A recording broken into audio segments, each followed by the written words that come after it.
俄罗斯总统普京表示俄方最终会完成在乌克兰的全部任务，俄方会按照计划从容冷静地采取行动。金女士怎么看这种说法？一切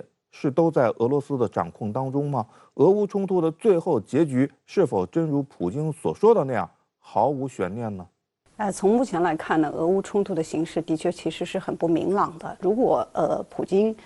的战略目标是在这个可以说是在乌东地区的群纳粹化，然后他的战略这种重点集中在乌东地区的话，那么可以看出来，那么这样对于普京所说的目标，可能他可以说他能够完成，但是从最近的战场形势，尤其是在莫斯科号沉没之后，我们看到这个俄方的这样的一个对乌克兰的这种军事行动又发生了一些改变，所以呢，从目前看，这样的一种战争的走向非常的不确定。对于哪一方来讲，悬念一直是存在。那双方的这样一场博弈中间，能不能够100%的实现自己的计划，这在很大程度上其实本身就是一个变数。我们从前一阶段的情况来看呢，显然俄方的他原来的这个计划，没有能够实现。同时第二阶段呢，从目前为止从比如说我们以4月1号为这个转入第二阶段的这个开始起点的话，那你可以看得到现在的整个的战场的这个情况也并没有呈现出一边倒的这样一个态势，双方的这个攻防，双方的这样一个较量，仍然以不同的方式，尽管是没有呈现出那种大规模的零星交火的这样一种方式仍然在不同的变化。恐怕还并不能够说任何一方都能够有确定的把握，按照自己的规划去实现自己的目标。前不久乌克兰国防部发言人说，乌俄将在近期内在顿巴斯爆发激战。随后呢，媒体也纷纷报道顿巴斯大战甚至顿巴斯决战已经一触即发，但到目前为止呢，又似乎没有动静。这是什么情况？江先生作何观察？因为俄方毕竟还是在人数上和这个兵器上占有一定的这个优势，所以我想呢，可能乌方更多的呢，未来会采用一个固点据守，同时呢，外围呢采用这个小股多路，一种机动作战的方式呢，来不断的骚扰和这个袭击俄方的部队的侧后翼以及它的这个后勤补给。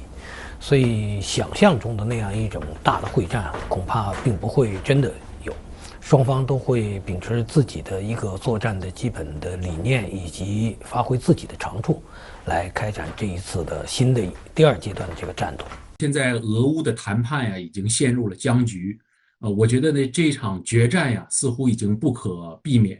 那么从现在的消息看呢，俄军的坦克、火炮、导弹，包括从基辅周边所撤出的部队呢，已经抵达哈尔科夫州的19姆以北的进攻集结地。应当说呢，下个阶段呢，俄罗斯的这个主要的目标呢，就是要歼灭在顿巴斯地区的乌克兰的主力。那么乌克兰方面呢，实际上也在为这场大战来做准备。预计俄乌双方呢，为这场大战将投入20到30万的总兵力。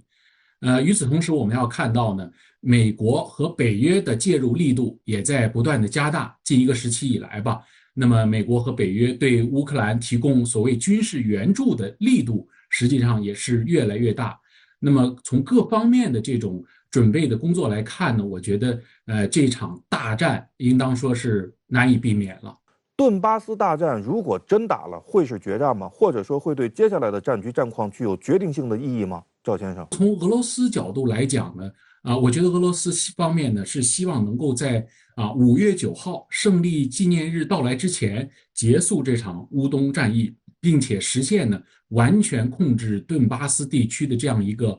目标。我们知道在前一阶段吧，应当说俄罗斯的一些这个军事的目标没有能够如期的实现。那么现在的这场顿巴斯战役呢，应当说是第二阶段的俄罗斯的重要的行动。如果俄罗斯输掉了这场战役，我个人认为也就意味着俄罗斯在乌克兰的一种全局性的失败。分析指出，4月15日的空袭是俄军上个月开始撤离基辅周边地区后首波针对基辅的攻击，说明俄军并没有只是像外界认为的那样将目标缩小为乌东的顿巴斯地区。俄方的巡航导弹除了摧毁靠近基辅国际机场生产导弹的维扎兵工厂，还在第2天对基辅的第1家兵工厂进行了定点打击。乌克兰国营武器制造商指出，自2战以来的最大损失。有分析认为，乌克兰方面过高地估计了莫斯科号的实际作用。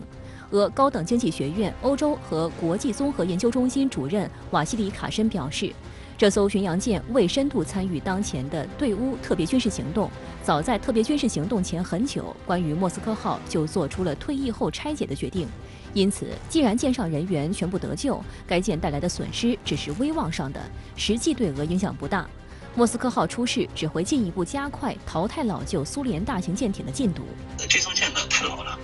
到现在为止40年了吧，在40年的服役期里边，真正在海上跑的时间啊，不超过5年。俄罗斯海军黑海舰队其他的舰艇还挺多的，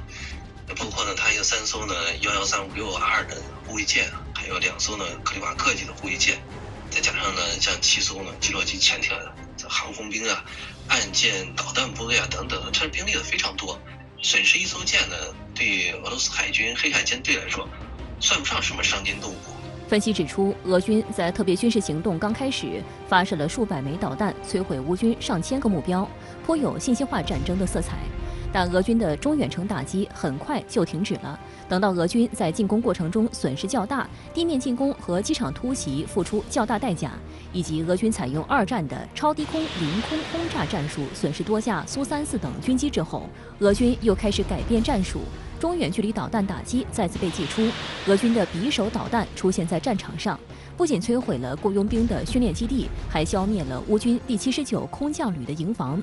根据俄军近日战报，俄军用战斗机发射导弹的精确制导空袭战术摧毁了乌军的武器储备库，使得乌军损失了大量的枪支和防空导弹。